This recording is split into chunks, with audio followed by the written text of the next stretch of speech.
Akluj police आणि police अधीक्षकांच्या विशेष पथकाने बेकायदेशीरपणे पिस्तूल जिवंत काडतुसे बाळगणाऱ्या आणि विक्री करणाऱ्या आंतरराज्य टोळीचा पर्दाफाश केला। पोलिसांनी पिस्तूल 47 जिवंत काडतुसे आणि एक कार असा एकूण 18,47,000 रुपयांचा मुद्देमाल जप्त केला आहे।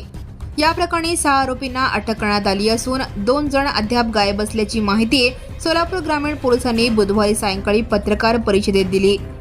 14 ऑगस्ट रोजी अकलूज पोलीस ठाण्याचे पोलीस अंमलदार श्रीराम पोरे यांना गोपनीय बातमीदाराकडून खात्रीशीर माहिती मिळाली होती की विकास कैलास वजाळे राहणार परिते तालुका माडा हा MH45 AE 7002 या कारमधून बेकायदेशीर पिस्तूल विक्रीसाठी अकलूज टेंभुर्णी रोडवर येणार असल्याचे कळाले।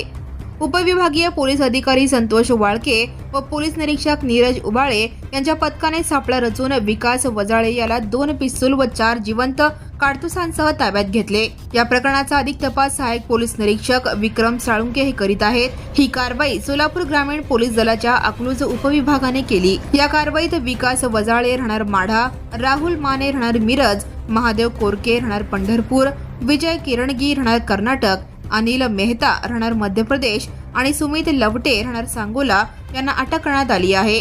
न्यायालयाने सर्व आरोपींना 21 ऑगस्ट पर्यंत पोलीस कोठडी सुनावली आहे। क्रिमिनलकडे एक पिस्तल असणे आणि काही करायचं आता इन्व्हेस्टिगेशन मध्ये ते सगळं समोर येते। आतापर्यंत असं काही इंटेन्शन मोटिव्ह दिसत नाही। कर्नाटक, MP आणि महाराष्ट्र असं 3 जिल्ह्यात 3 राज्यातला रॅकेट आहे सर, म्हणजे बरोबर। And press the bell icon. Never miss a